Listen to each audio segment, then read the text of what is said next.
Good morning, good afternoon, and good evening. That's Martha. Welcome to the channel. We talk about anything. So today we're gonna watch a video, an interesting video, educational video, and it's about the Great India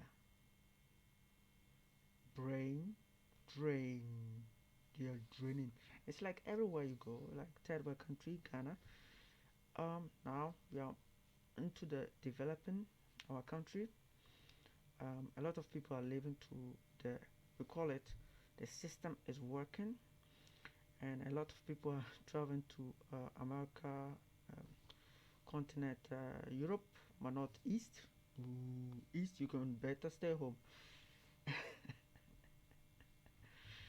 uh, and then you have Asia. A lot of people are traveling to Asia, America, South America. You also have people there in Brazil and that kind of stuff. A lot of people are traveling all over the place,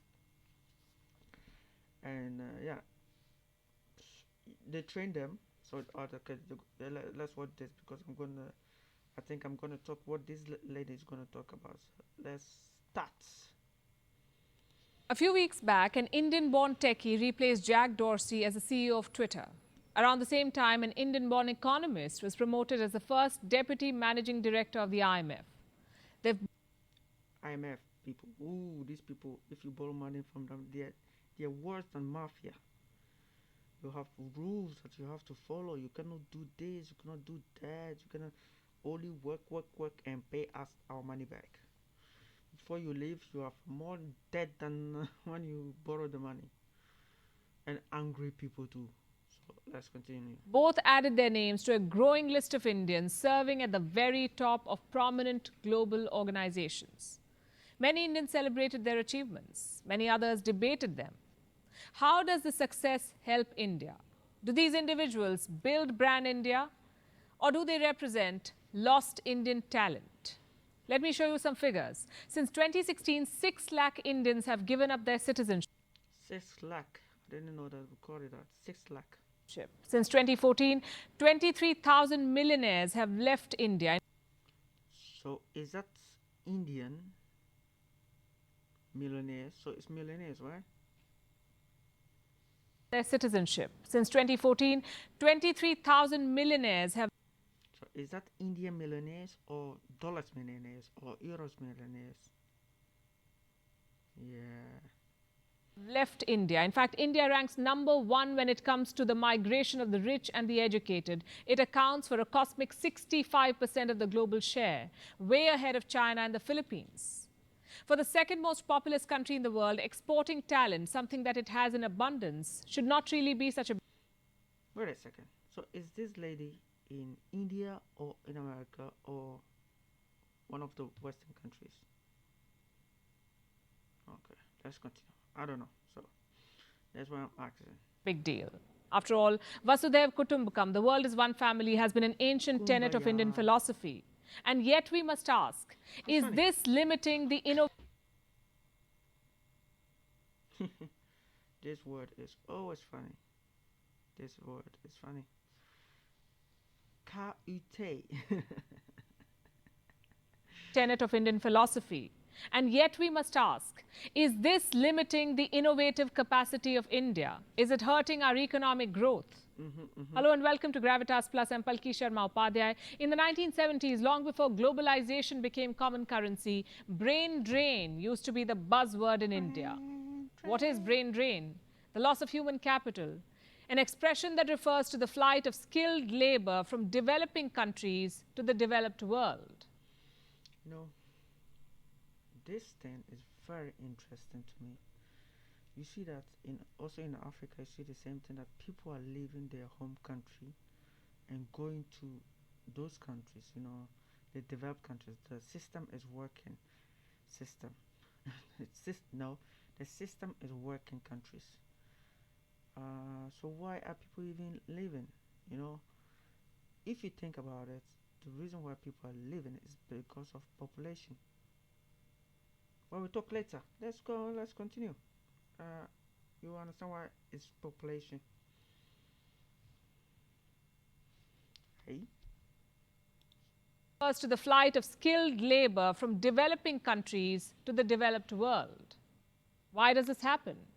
Mostly due to conflict, political instability, lack of opportunity, or health concerns. The converse is called brain gain, which simply means large-scale immigration of skilled labor. For decades, the West has benefited from brain gain. During the 1970s, many young Indians graduated from elite and subsidized public institutions only to find that jobs in India were not really financially attractive. So they started leaving the country to make the most of their degrees and skills to get better rewards for their effort and talent. And unlike short-term contract workers to Gulf nations, most of these Indians never returned. They ended up as promised. I think the most Indians go to those Gulf countries, make money, come back, and pew, go to the developed countries, because those Gulf countries, it's harder. You cannot even stay there. That's the problem. If it was the case, they would stay there, immigrate, integrate. But they don't do that. They just leave because it's hard there to work. So it's just holidays, working. You go there for holidays and then you come back. Then you go back to the country, and then from there you go to America. The system is working countries where you can live your life, freedom, and that kind of stuff. Prominent bankers, entrepreneurs, innovators, and scholars abroad. This was at a time when India needed such professionals the most. It was still a poor post-colonial country, and the exodus of its best and bright. I didn't know that in those times you have like drones. The food stage wasn't drones. That's why I'm saying that. Is said to have diminished India's growth prospects. The economic liberalization of 1991 changed things. Higher education institutions cropped up, as did several multinational companies. Foreign investments began flowing in, as did long-departed Indians. Some even say that the economic bonanza of the 1990s was largely due to this return of the Indian diaspora. Indians who had left India came back along with capital, information, ideas, and networks, and all of this powered the economic boom. But it didn't work. Surely they do. Do you know why it does not work? It's because these people are still in the past. They think like the past. When you go somewhere, so I think most people, if you go on holidays, you see something, you say, this is nice. You come back, you say, hey, let's do this. No, everybody will say, nah, we're not going to do it. Then you're like, But the trend lasted only for a few years. The figures tell you the story. In 1990, 7 million Indians were living and working outside India. As of 2017, the figure has risen to 17 million. What does this tell you? That India's problem of brain drain still persists. I think, like I said, is because the third world countries they are stuck in the past. They do not want to change their mind. Even with religion, they are sticking with it like pen and pencil. They don't even want to type it, in what I'm saying. So when these people go to like the Western countries, they learn a lot of things and they come back. They want to change it, but they can't, because these people are all like old. They have old mentality. If you say something, say, yeah, but we do it all the time here, and this is how we do it. It's like coming on time or something. They will say, no, we don't come on time. We're always late or whatever. But in the developed countries, like 10 o'clock is 10 o'clock at work, so, and then you have a lot of, yeah, so I'm not saying that stealing, companies, when they are from abroad, so in abroad we steal, a lot of stealing is going on, but it's not like that they are going to steal it so much. They're going to steal it so much that your company can go bankrupt. But in those countries, because people are poor, they want to take, like, instead of maybe taking one, they want to take everything with them. And if you leave it like a company with somebody, before you know it is went to grumble because yeah, they are stealing from you, they are taking things from you, and they are lying about it. I know that in developed countries happen, but in those countries, because they are poor, they think that you are rich. You went to America, you came back with a lot of money, you've opened like a big factory, so you missing like 10,000 or whatever his name is. For them, it's like, ah, this man, money grow in Europe, money grow in America, you can get the money back. So I think that is the problem. The population, you have too many population there. If you look at China, you can see that they lowered their population from 1970 80 to 2000, and yeah, like 2000 when they got things, um, when they got like, what is the name, Hong Kong back, you know, they lowered the population till that, and then they starting, um, coming up with technology. If everybody knows that uh, in the past everything came from Taiwan, and then before we knew it, everything was like coming from China because they have, you know, I don't know what happened, but we woke up and everything's coming from China. And then you have like a story about Ireland. Ireland, they used to have more population. I think it was like 10 million, and they were poor. Everybody traveled to Europe, America, wherever they went to. And what happened is that their population didn't grow.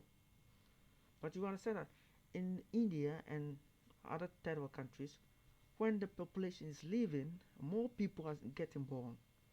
So what happened is people are stuck with the competition. Everybody wants the child to be a doctor. Everybody wants the child to be somebody important to bring more money. But what happens is that when you want to go to school, you have a problem because the classroom is filled with children, and yeah, you cannot go there. I'm not saying that they don't learn. They learn. They are very very educated, but after they finish the school, they have the same problem because yeah, you have a lot of people who are smart, and in those countries, it's more connection. Connection gets you into a place.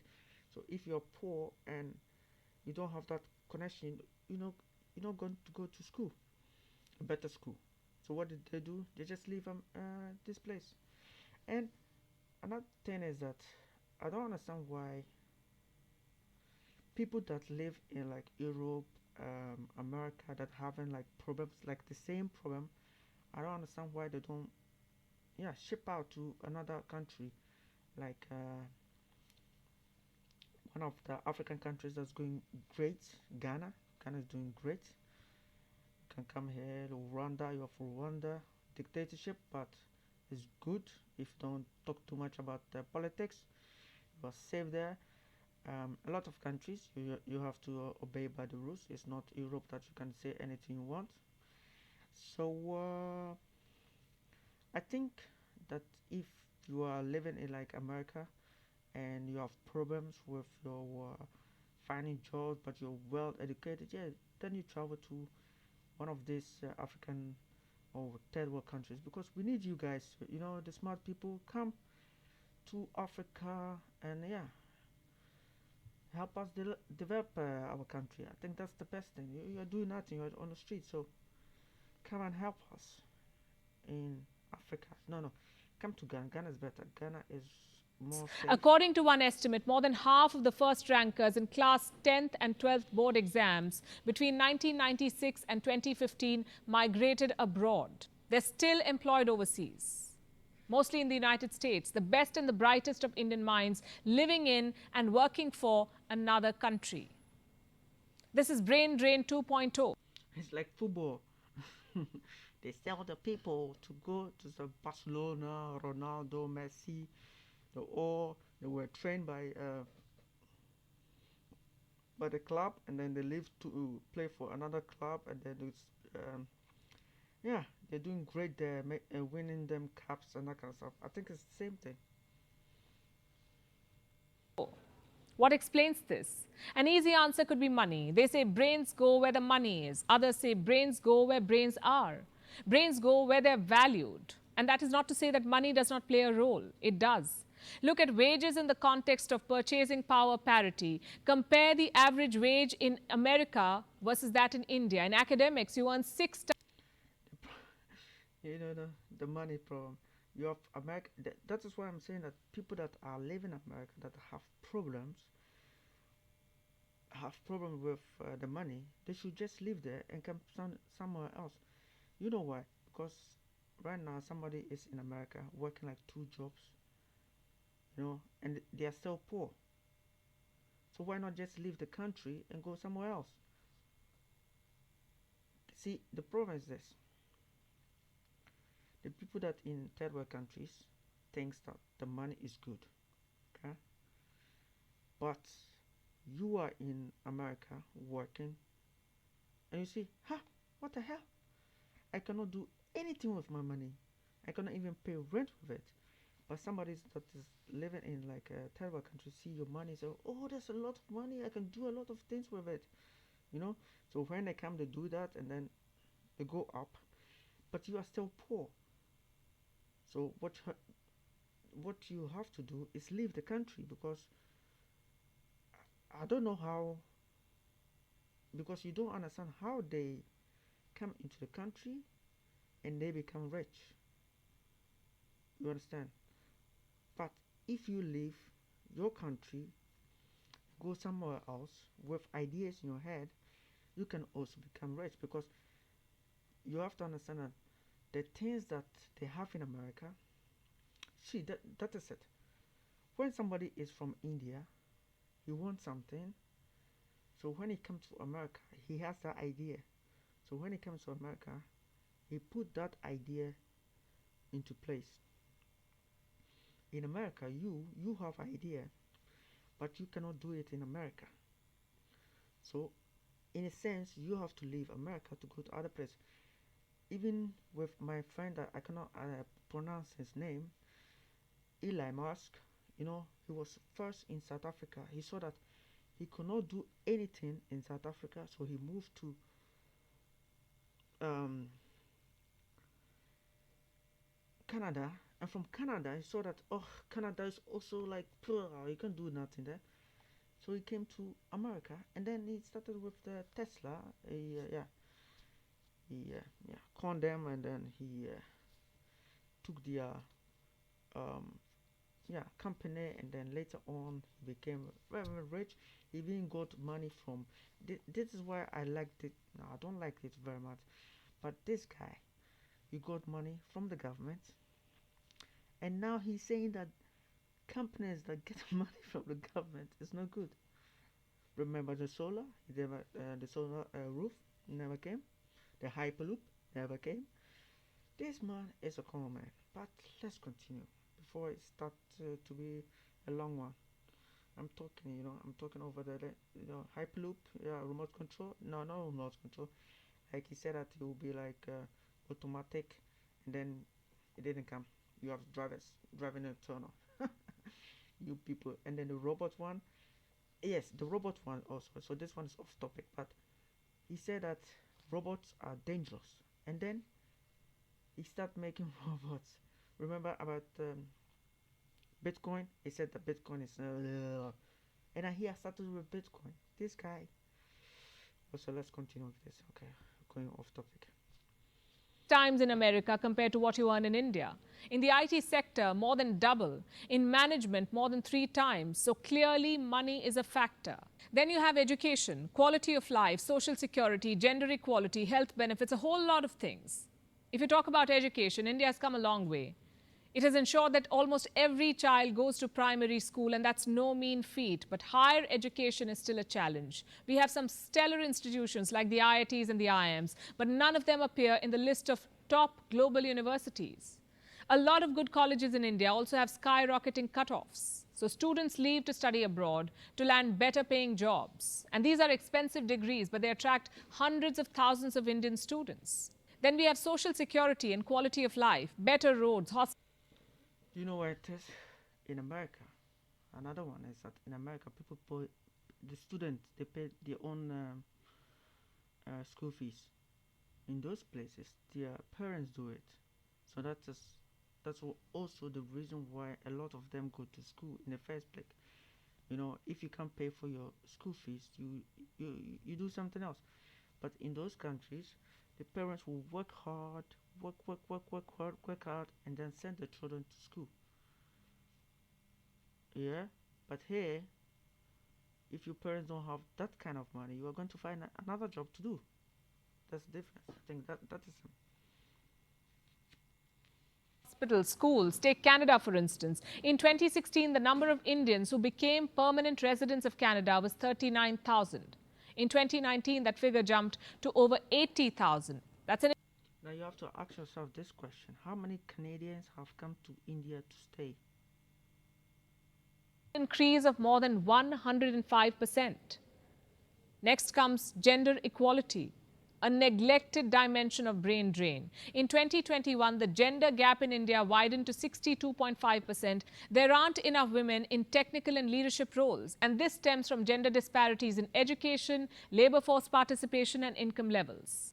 Yeah, India is almost like a Muslim country. You know, they are very serious about the women. Not of them, but they have like bad history, man. Bad history of women. I think in Africa we are different. Women do like in the military. All the women they do the same training as the men. No separation. They are in one and they are doing all the things. So in Africa, I don't know if you can say we are the even in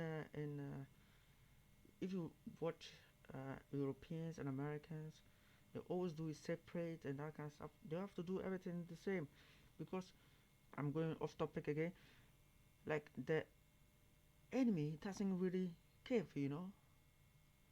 So innocent, innocence it doesn't really matter. So yeah, you have to be get yeah abused and that kind of stuff because the enemy because you're going to the military, the enemy doesn't give about the whole human rights nonsense. You know, that's I want to kill you, I want to abuse you, I want to do this with you. So I don't understand. Off topic. The entire system, you could say. And this makes a lot of highly skilled women shift abroad with no intention to return. A lot of young people also go because they want to experience life outside India. They want to see the world. Many of them get used to what they see and experience and don't return. Many others return because they don't feel at home, or just the bother of tracking changing visa rules is too much for them. For a lot of people, the tag of being an NRI is a bad. That's why you have to be rich. If you are rich, they can just go 90 days and that's it. Of your best friends, you have to have best friends, you know, countries, and then you can move around. Maybe they should, yeah, Asia, India. Maybe they should do a friends with Australia. But do you know what I don't understand? Why don't the Indians go to Australia? Because Australia or New Zealand is closer to them. You would think that they will go there more. Japan is different. Japan is almost like India, but very developed. So yeah. Badge of honor. Call it a colonial hangover, call it the gift of Bollywood and their portrayal of NRIs. For many Indians, the idea of living abroad is glamorous. So Yeah, there is in no Africans one too. reason for leaving and not returning. System is working in those countries. That is why they are going there. And when they go there, the population is less than where they are coming from. Or except America, but even that, if you look at how many people are having given birth in America, and you compare it with, let's say, people having babies in India, it's a lot. Even if you compare China, because China have the most population, if you compare China with India, you see that India is having a lot of children. That's also a problem. Returning or for leaving and returning. And we may disagree with many of these reasons for leaving India, but that will not change the fact that people are leaving. And at what cost? we end up contributing more to our host country than to our home country. A lot of skilled Indian immigrants got subsidized education. They went to schools and colleges with more than 90% subsidy. Who benefits from this subsidy? Yeah, what you can do is let them pay back or something like Turkey. Turkey let the citizen. Yeah, in Turkey you cannot give up your citizenship, so you have to pay money. I think in Morocco the same thing. I think in America, no, America you can give up your citizen, but I think Turkey you can't, and in Morocco you can't, and other countries you can't do that. So what happened is that yeah, you have to pay money. Other countries, not India. According to the Associated Chambers of Commerce and Industry, Indian students studying abroad cost India as much as $17 billion a year in lost revenues.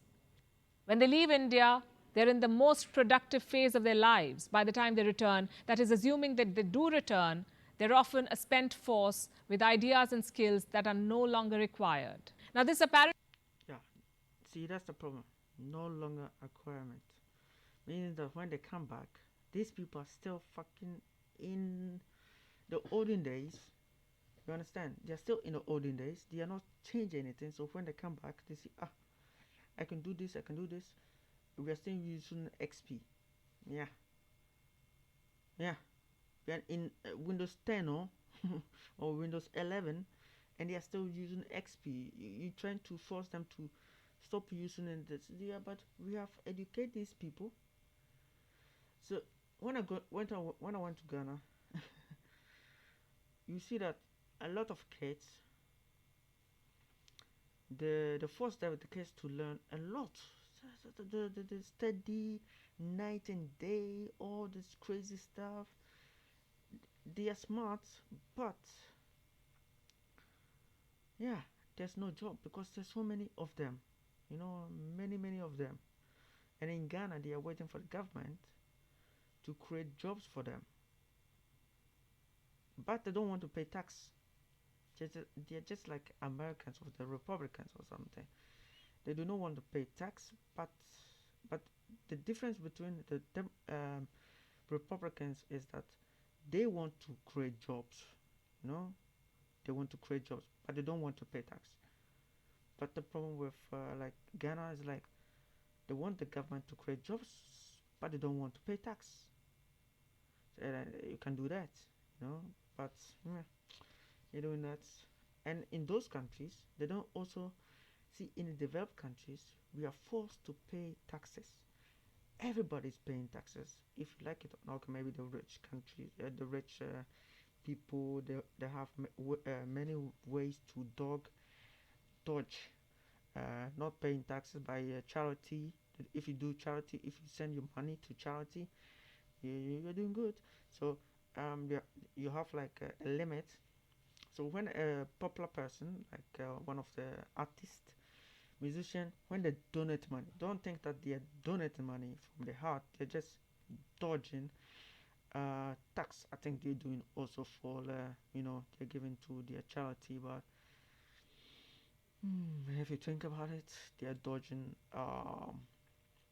tax. If they're giving to charity, they are not going to pay a lot of taxes. See, I'm talking over the things.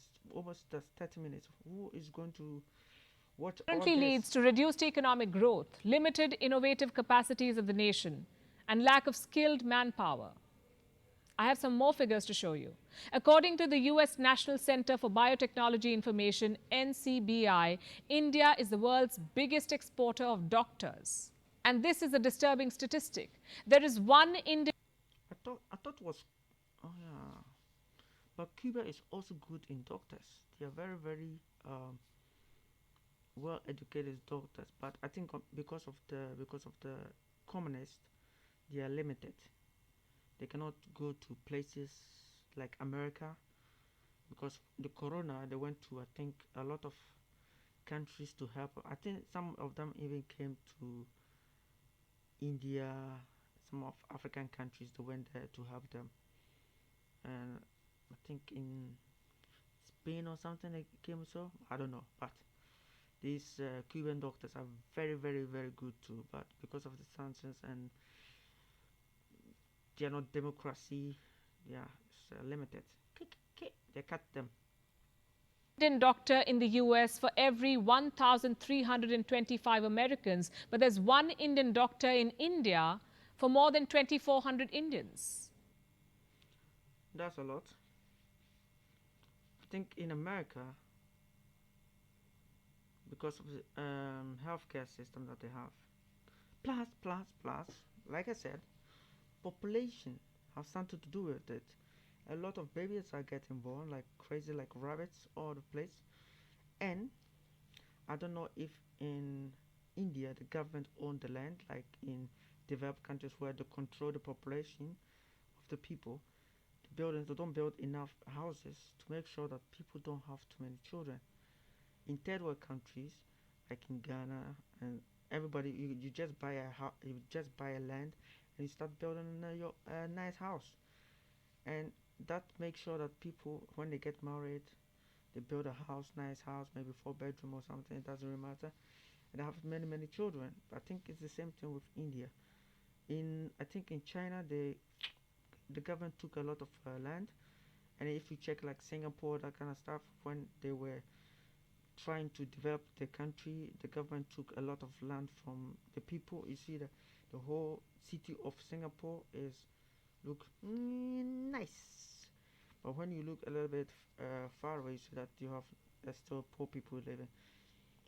So they took the land and create nice buildings, and yeah, that is why Singapore looks so nice. It's the same thing with Dubai. The government control the population of the people in the sense that it doesn't allow the people to build what they want. You have see, you can build it, you can build it. You make sure that people don't have so many children. So you can see that in Dubai, and the white the people in whites, yeah, they are like maybe 400,000, and the rest of the so Dubai is population is like 3 million or something, and like 400,000 as a native, that's the Dubai Emiratis, and the rest like the let's say 2.6 are just foreigners workers. They're doing, and this is how they pay their taxes. So in Dubai, only the foreigners pay taxes, and the people natives don't pay tax because they are Muslims. That's why they're driving big cars and do crazy stuff with their money. They don't have no worries. They say, oh, look at this. We have 2.6 million foreigners working for us. That's how it works. India is losing its doctors, engineers, and entrepreneurs to other countries. It's losing much of its skilled human capital to other countries. There is an urgent need to understand what is driving this trend and reverse it. Why is it that rich families with roaring businesses want to acquire investor green cards? Why does an IT employee pray night and day to earn that H-1B visa? Why does an Indian student want to go abroad directly after school? Why do Indian-born innovators disassociate themselves from their birthplace? These are uncomfortable yet important questions. Questions that we need to address as a country. Questions that we need to answer on all levels. If we want to end the great Indian brain drain, if we want to stop non-residential Indians from becoming non-returning Indians. I say simple, reduce the population to a count, a number that they can take care of. Simple as that. And when they take care of those kids, and they should stop the whole nonsense about everybody has to go to school, everybody has to be a doctor, everybody has to be a lawyer. If they stop that, kids will do things they want to do, because a lot of children do not want to do that kind of job. They want to do something else. The freedom, they have to get the freedom from the parents, and that is all they need, is the freedom. The parents are making sure that the country doesn't develop. It's the parents' fault.